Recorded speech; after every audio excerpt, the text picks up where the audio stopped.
Beautiful. Okay, I have to remember the order that I do this in. I think that first I have to share my screen and then I'll share my keynote. Okay, so hang on. So it's just tab 2, share. There we go.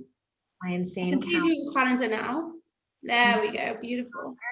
Yes, let's put that on play. And there you go. Now you get a big slide, right? Beautiful. I'm loving it.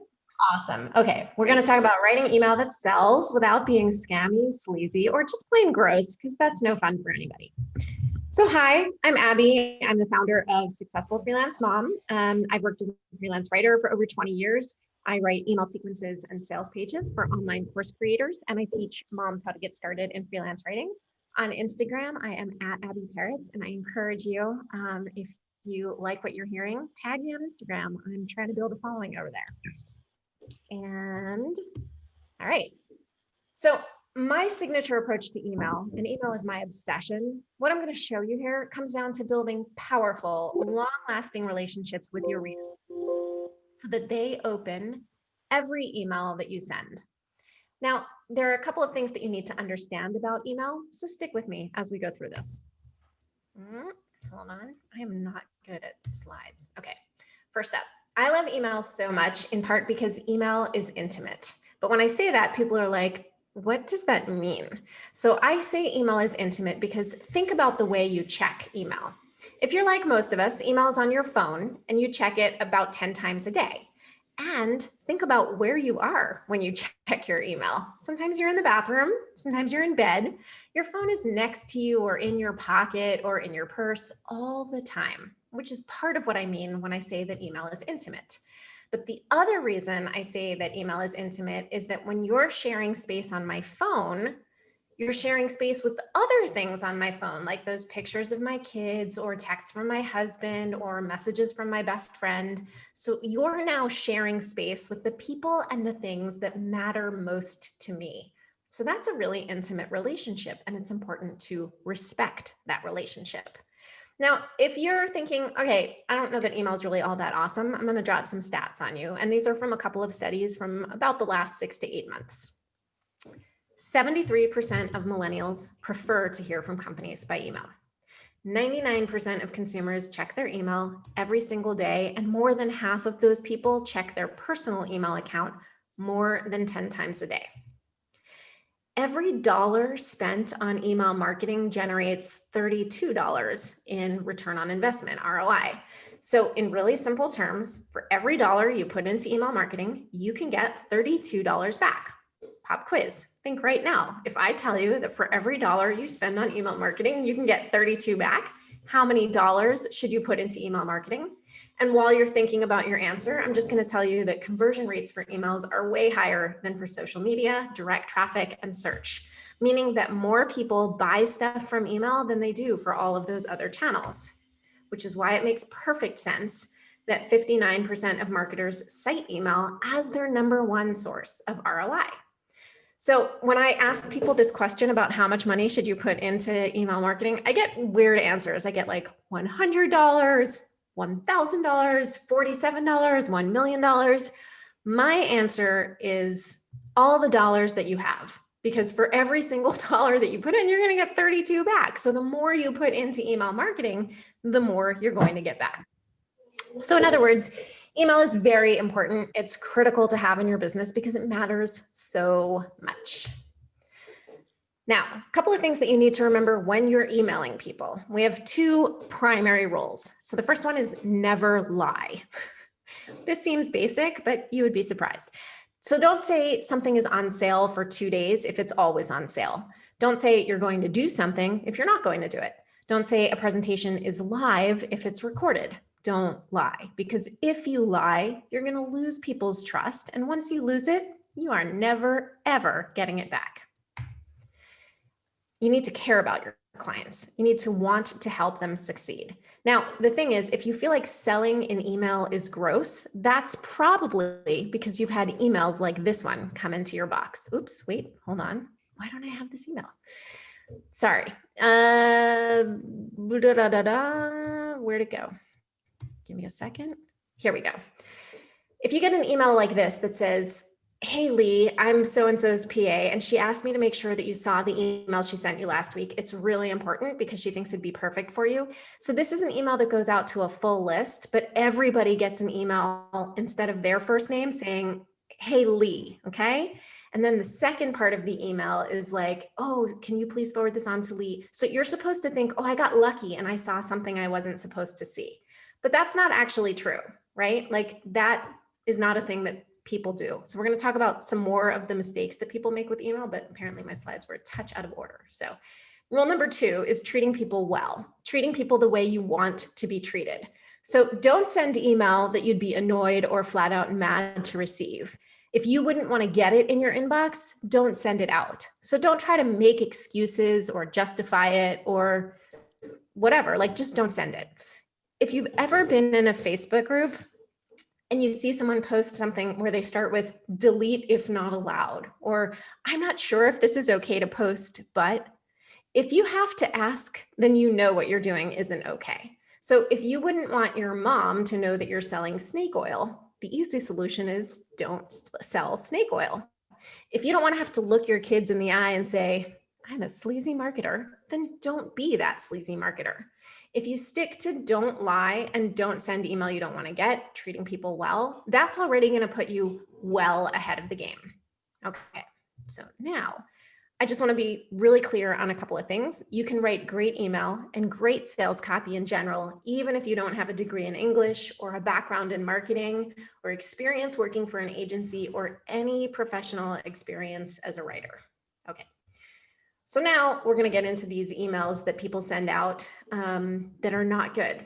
Another example of the kind of terrible things you can do with email is to send out a message that says, oh, I screwed up my email address. Oh, I'm so sorry. I didn't mean to do that. So, I'm sending you this discount because I screwed up my email address. Or, oh, I accidentally forgot to give you a warning that this discount was ending.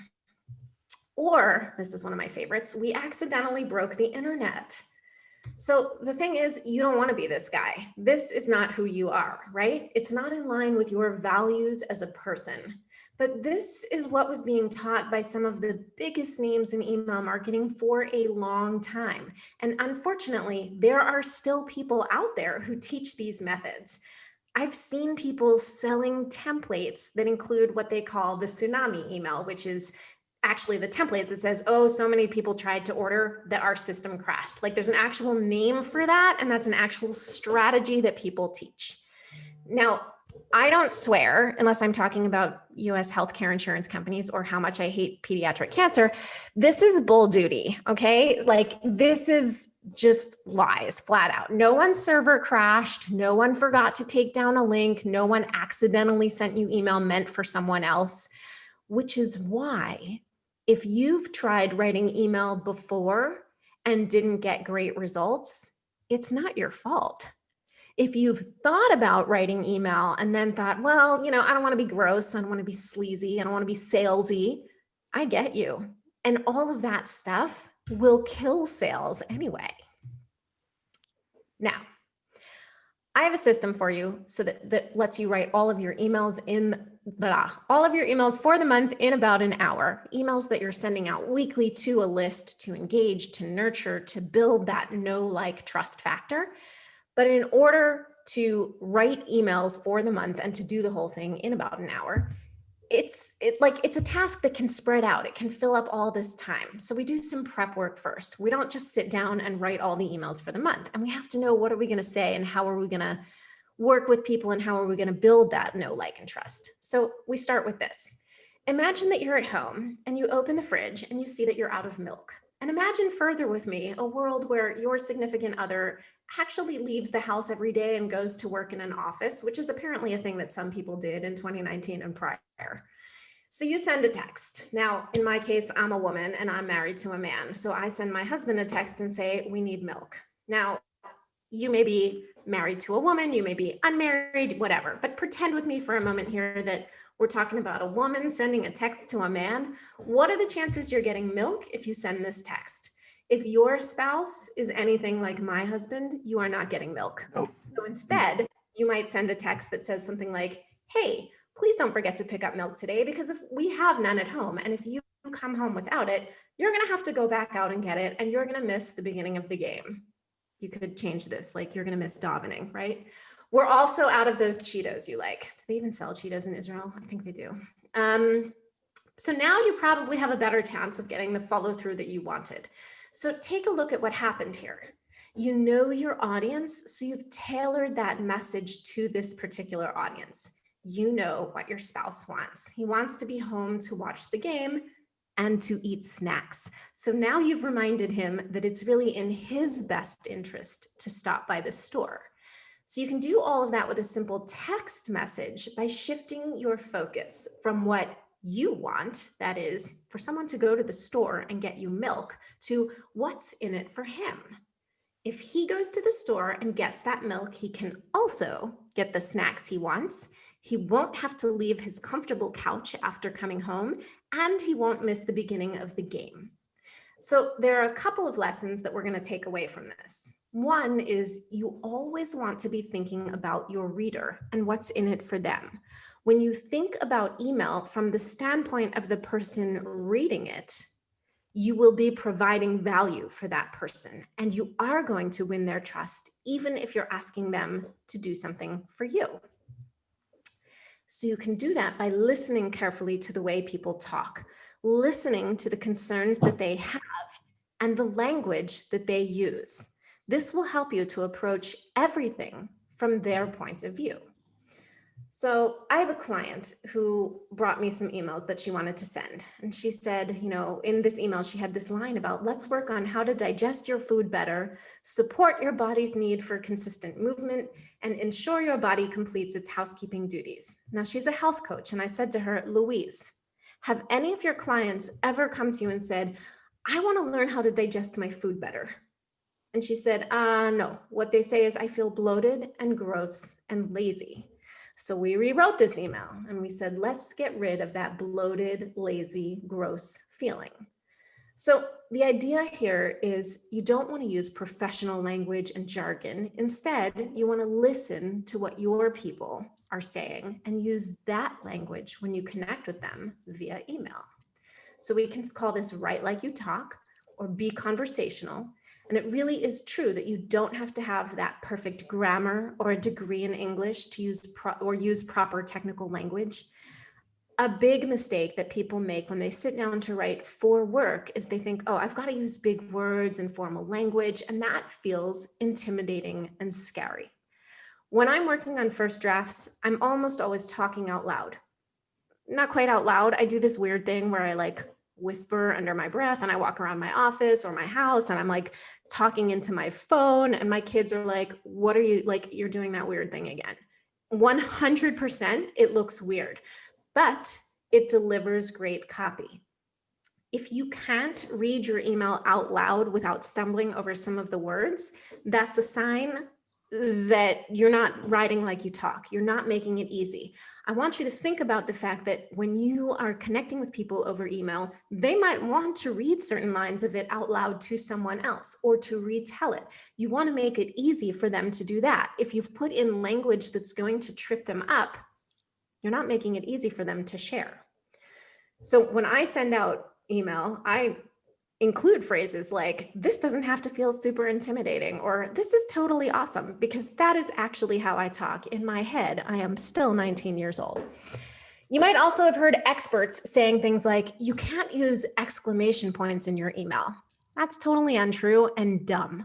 If you're a person who talks with exclamation points, then taking them out of your writing will just make it not sound like you. So you may have picked up on this. I am a person who talks with exclamation points.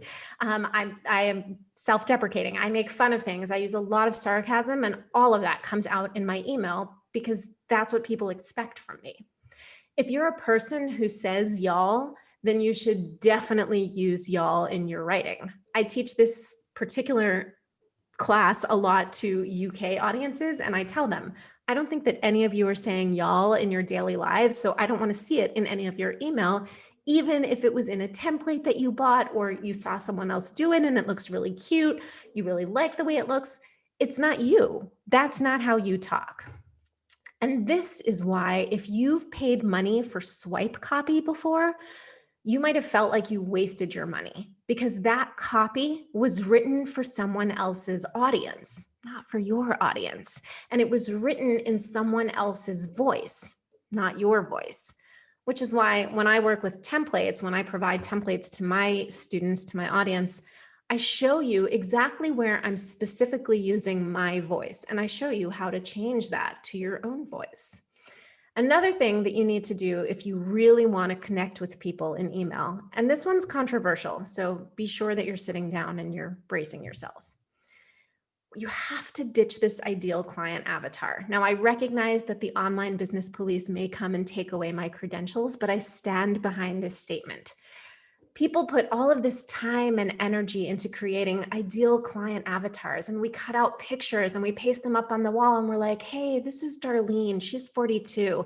When she goes to Starbucks, she orders the caramel macchiato, but with skim milk and non-fat whipped cream, which why would you even do that? Whatever. Like all these details that are irrelevant and not important and are not going to help you connect with Darlene.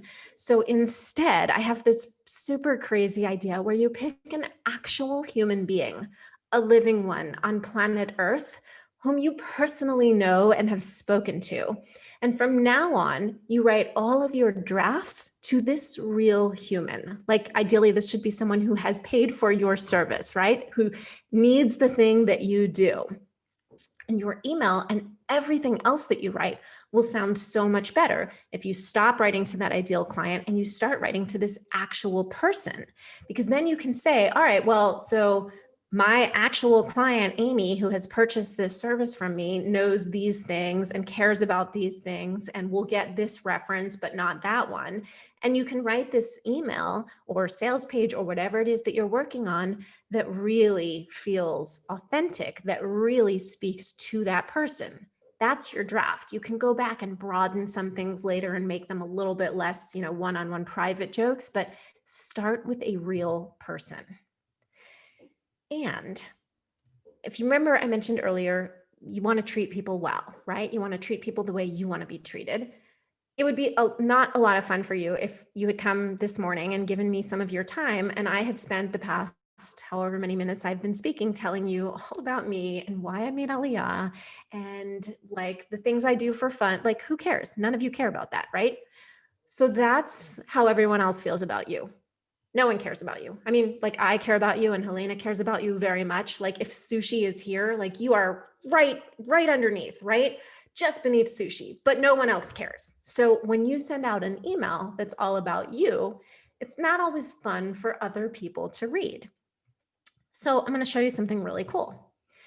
Let's say this is what's happening and you want to share this message, this lesson with the people you're emailing, right? So you start off this email, you're like, I had the worst week. 2 of my longtime clients just ended our contracts, plus I have the flu. Now, this isn't terrible. You're being vulnerable and authentic, right? All the things that people tell us in the online business world that we should be, right? But let's see what happens when we make a tiny shift. Ever have a week where you just want to crawl in bed and stay there? The kind of week where you lose 2 long-term clients and get the flu? So look at the difference here. You can still teach exactly the same lesson that you wanted to teach before, because I assume that you're sending this email not to say, well, this week sucks, so I quit my business, goodbye. You want to say, hey, here's what I learned from this experience. Here's what I did to move past it, right? That's what you want to teach. So you can still do that, but take the word I out of it. Instead, you put the word you into it, which immediately draws your reader into the story. Basically, what you're doing here is making your reader the hero, and that's what you want. You are not the hero of the story. Your client, your reader, the person on the other end is the hero of the story. And then speak to that one person you want to serve. So many people make this mistake everywhere, in every industry. You send out email and you're trying to talk to multiple people. You're trying to address too many audiences at once. So if you focus on speaking to one person at a time, it's going to make things a lot easier for people to connect with. So, for example, we get these emails that go out where people say things like, whether you're just starting in business and looking for your first client, or you've just crossed 6 figures and you're ready for more, So what's the rest of that sentence? Because right now what's happening is if I'm just starting out, I'm like, whoa, how come you just lumped me in with the six-figure people? I'm feeling really intimidated. And on the flip side, if I'm already past six figures, I'm like, come on, dude, I'm not a beginner. This is like, are you even talking to me? So I get students and clients who push back on this and they say, but Abby, I serve two different audiences. Okay, fine. What is it that unites them? What is the thing that you're giving both of these people? So maybe your new business owner and your six-figure person both feel like they're working too many hours. And that's the point you want to make, because your solution solves that pain point of time for them. So that's where you have to start with what unites them. So instead of starting with this, where you're talking to two very distinct people, you start with, do you feel like you're working too many hours? Because now you can dig in on what that feels like. You can talk to the things that both the newbie and the six-figure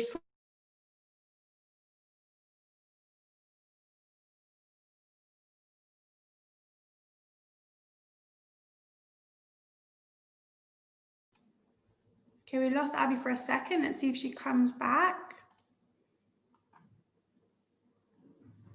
Helen, I just to say she's amazing. Thank you so much. Good speak, actually. We seem to have lost it. Worst case, what I'll do is I'll open the breakout rooms and do it that way. And then we'll come back to her talk. Let's just wait half a second. I'm just refiguring the breakout rooms. Let's do that. Let's do that. Okay, yeah, we have lost Abby. So what I think I'll do is I'm going to open the breakout rooms now. And then I will, what will I do?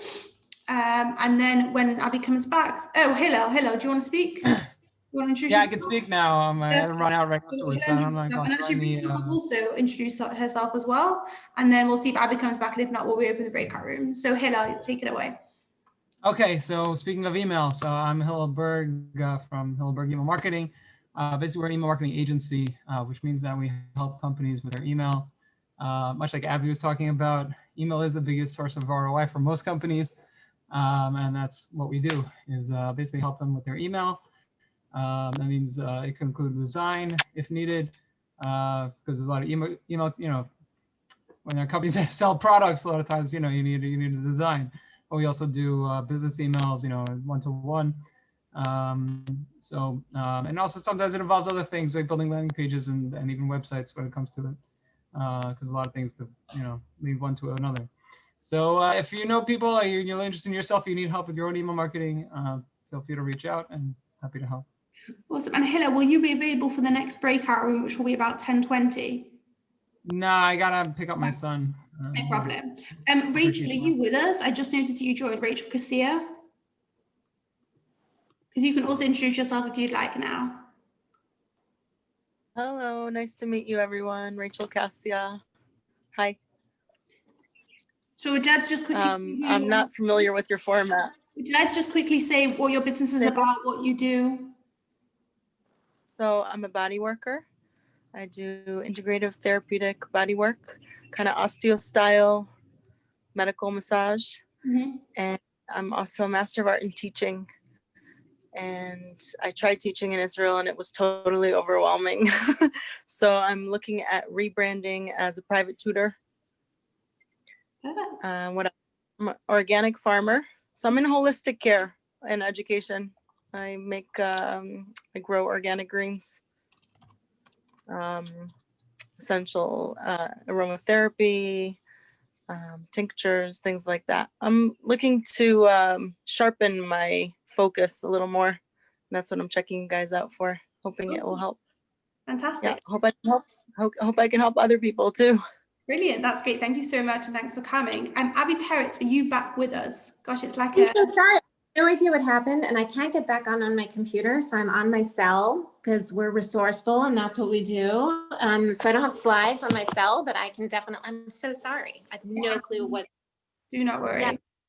It seems like my my box because I'm on a hardwired connection at home, and it's clearly they've just disconnected the internet in the neighborhood. No clue.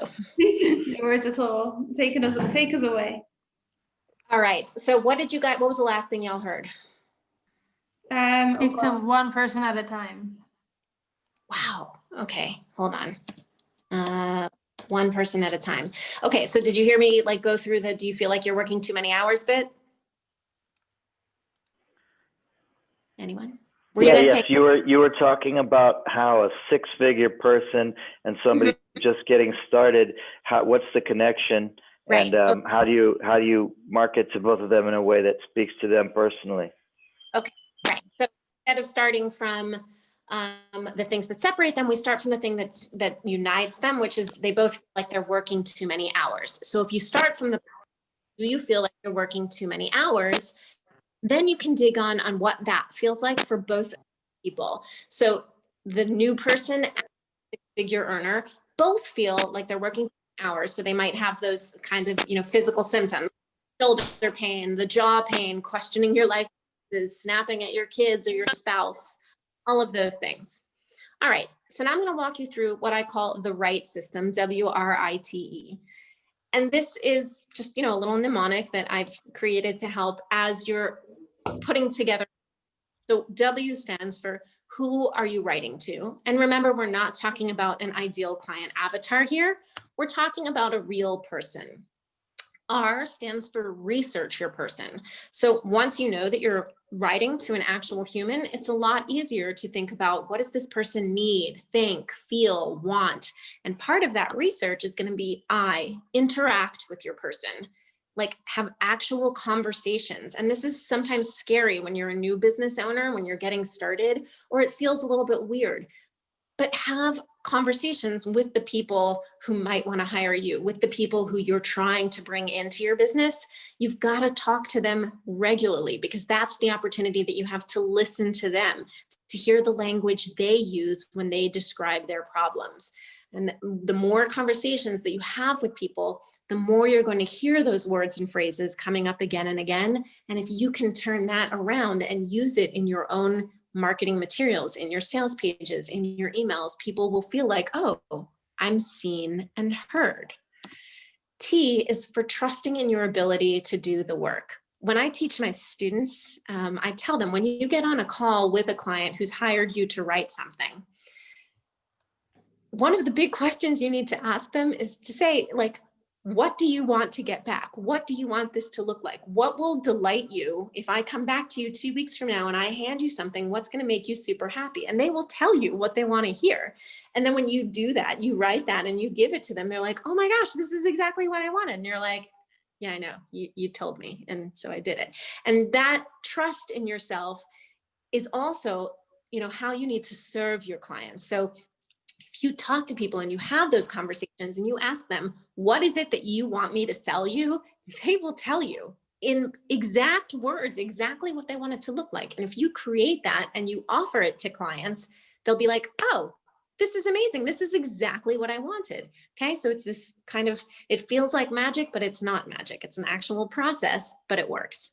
And E finally stands for educate yourself consistently. So that means several things. That means talking to your person, your people, hearing what they need, because their needs may change and evolve over time, and your message and your business may need to change and evolve with it. And the second part of educating yourself is don't be afraid to go and learn new skills when you need them. Engaging in things like this training and other workshops that might help you better serve your people, right? So, I'm so sad we don't have the slides. Okay, but if you've ever heard the expression show, don't tell. So you can send Abby, you can maybe send the slide, you can email them to Lena and then she could share screen if you want. Yeah, for sure, 100%.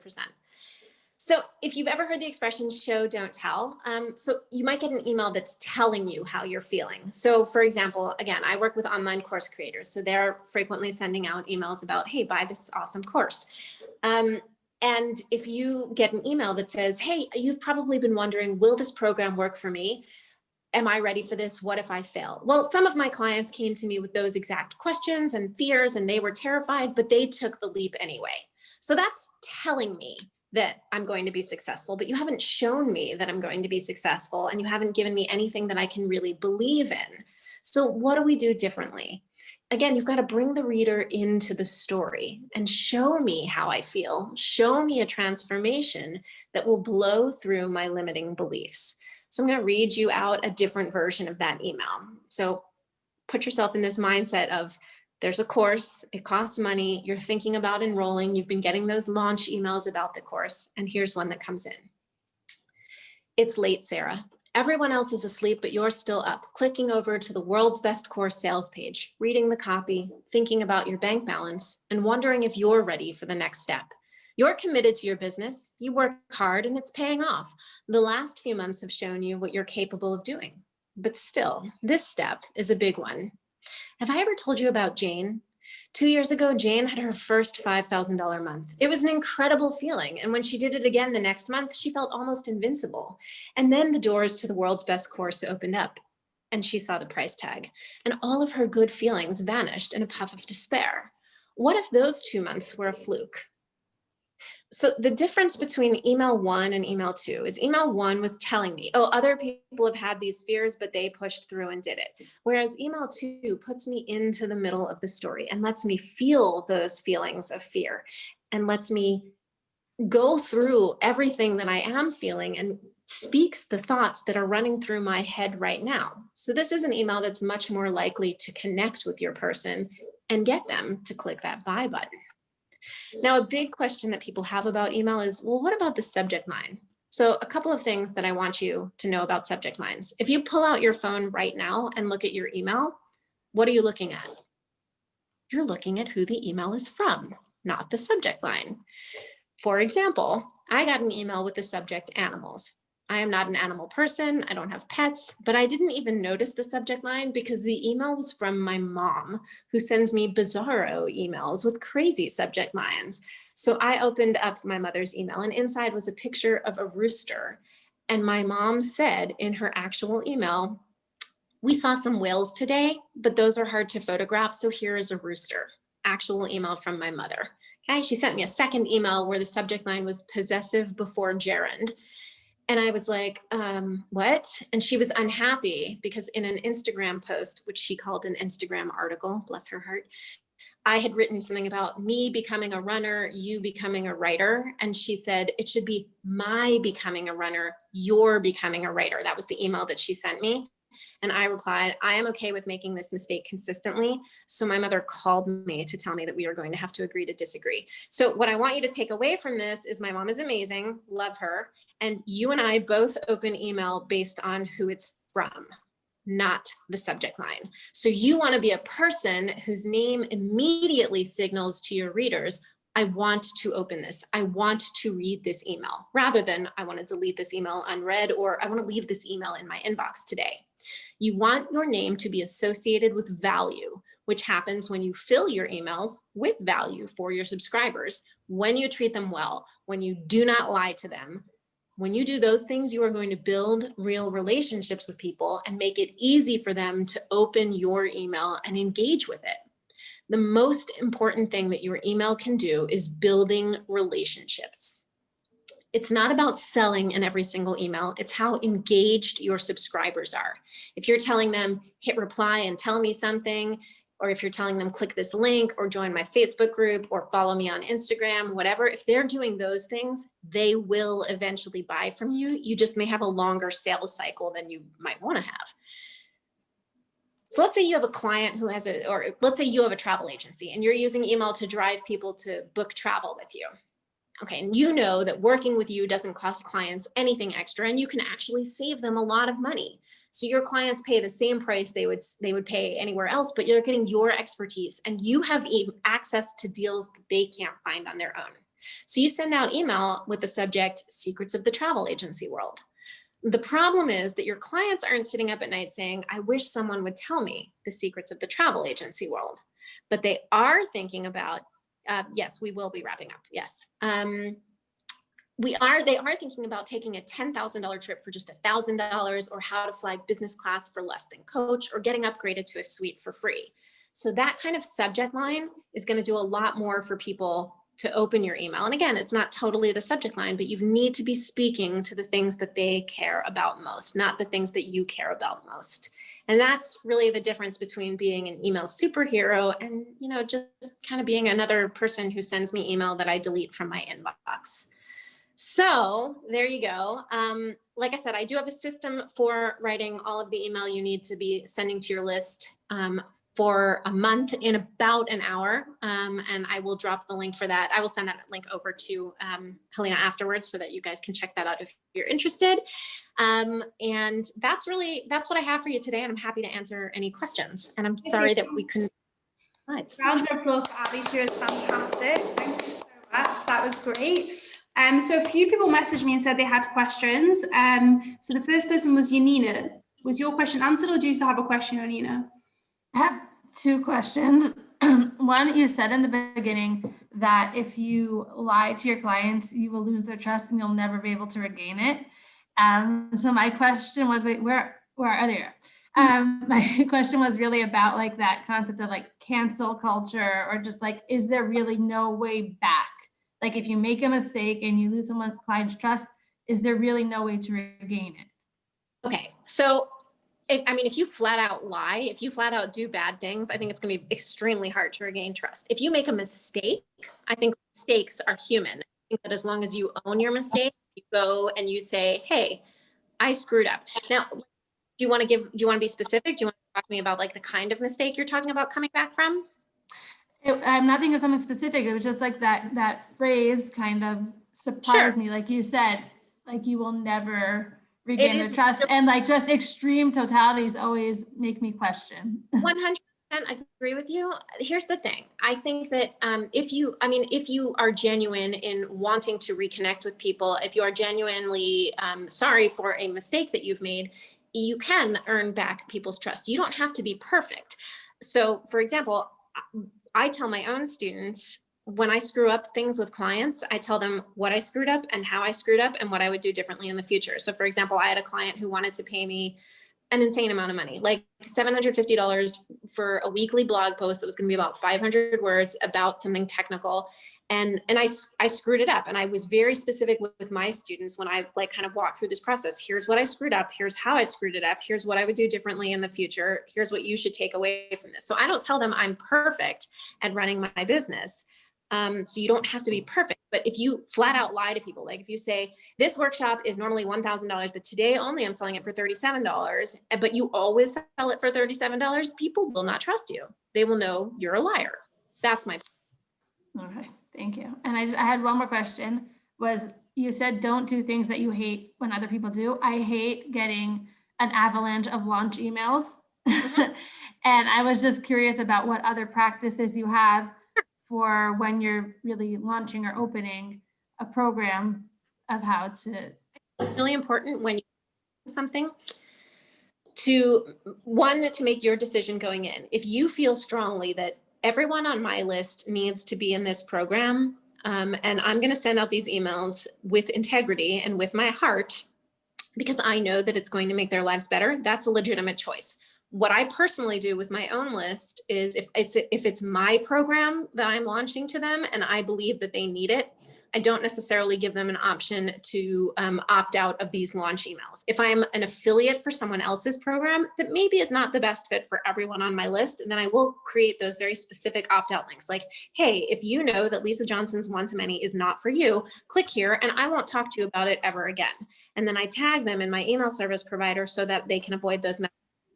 But I also will launch things where I'm like, it's a burn down the list kind of thing. Like, if you don't want to hear about this, this is what I'm going to talk about all the time. So if you don't want to hear about this, don't be on the list. I don't need to pay for you. So it's a business and I run a business to make money. So. Awesome. And I know Moshe Wodinsky also had a question. Do you want to ask your question, Moshe? Yeah, again, first of all, fantastic talk. Thank you. I'm not talking about, my question isn't regarding a email list or, a digital product. It's in communications. And one thing I've found that I do is I make the subject as like the critical thing of that email. I put in the subject. So when they open it up, they know what it is. I've heard the argument that you don't want to do that because you want to prompt them to open it. Mhm. And if it's really informative, then it could, keep them from opening it. I just want to get your opinion on that. Yeah, I definitely, I mean, I hear both sides of that argument. If the subject line of the email is, don't eat bananas because they've been found to kill you, right? Like, okay, I've gotten all the relevant information from the subject line. So do I really need to read the email? Whereas if it's, are you eating this fruit that might kill you? Yeah, it's a little, I mean, and I obviously picked an extreme clickbaity type of example. You don't necessarily want to give away everything in the subject line. There are ways to tweak that subject line to make it a little bit more inviting and enticing. I also love to use the preview text line in an email, like that first line that you can see when you're looking at email on your phone or in your email in Gmail, it's showing you the first line of that email. So there are ways to tweak so that you're showing very specific preview text that's not actually the text of the email. To give a little more context and to really entice people to open. I don't believe in going out of your way to be clickbaity, but I also do believe that if I think it's in their best interest to read all of the context from the email, then yeah, I'm going to make my subject line a little bit more of a draw into that email. I don't necessarily make my subject lines like, a summary of the email. I really go with the kinds of subject lines that cause me to open email. Like, I'm trying to think of some good recent ones and I'm not gonna be able to come up with anything off the top of my head, but like that are more conversational subject lines. Like, here, the one I have going out today is, I might regret this. I feel like that drives curiosity. And then I'm telling them the story of the very first piece I ever published and how terrible it was. And like how, when I look back at it now, 22 years later, I'm like, oh my God, someone paid me money for that. This is so embarrassing, right? So, so something like that. Just an idea. Maybe time for one more question if anybody has. Awesome. Okay, great. Abby, that was absolutely fun. Oh, Jason, sure. Yeah, I'll go for one if there is an opportunity. Firstly, thank you so much, Abby. Really informative. So I want to ask you about the sales cycle for every single business. That would be different, or like when you sit down to write up a sales funnel and you're starting off with someone that maybe just knows who you are or like doesn't really know you, to the point where they're actually like, yes, let's book a meeting, or I want to buy this product. How long is that? Well, so it's going to depend on a couple of things. It's certainly going to depend on the price point that you're talking about. So when I write sequences for course creators, most of my clients are selling courses that are anywhere from, let's say, $197 to $1,997. And an 8 email sequence is typically long enough to do the nurturing, across that price point. If you're trying to sell something over about $2,000, then you're not going to go to a sales page and a buy now button. You're probably going to be going to a sales call. So an 8 email sequence can be enough to drive to that sales call.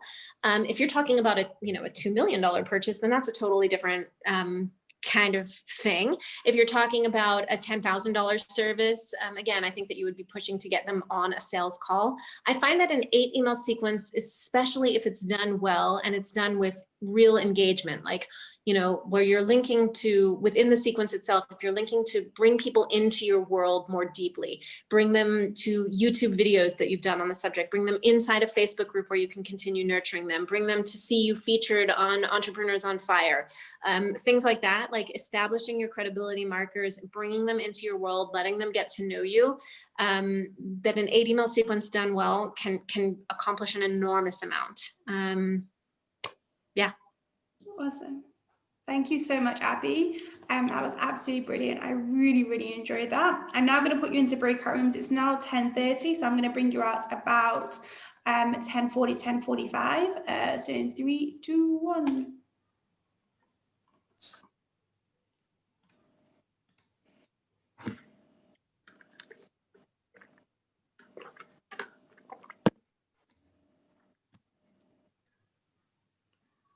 Just check everyone goes in. There's always those who enjoy. There we go. Okay, cool. Abby, that was incredible. Thank you so, so much. Sorry that I don't like my internet's still out. They must be doing, this is the problem with the Shomron is, construction all the time. And like I'm on a hilltop. Well, I'm actually in a valley, but, It happens. last week there was torrential rains in the morning, and our speaker for the Herzliya group, who was a member, like couldn't, her internet wasn't working at all. And like, there was a point I was like, oh my gosh, like I'm going to give the talk. Like, it's fine. Like, I'm always ready that will happen. But like, it was just like, I'm just going to give the talk today because like, she's not going to get onto, and it really wasn't her, she was doing, but she was so cool, calm, collected. She was like raised in Israel. So the Americans would have freaked out with this. It's not a big deal. Like, these things happen. She was very, just came on, did her talk, like smashed it out of the park. I was really, Awesome. oh wait, hold on, I'm recording this.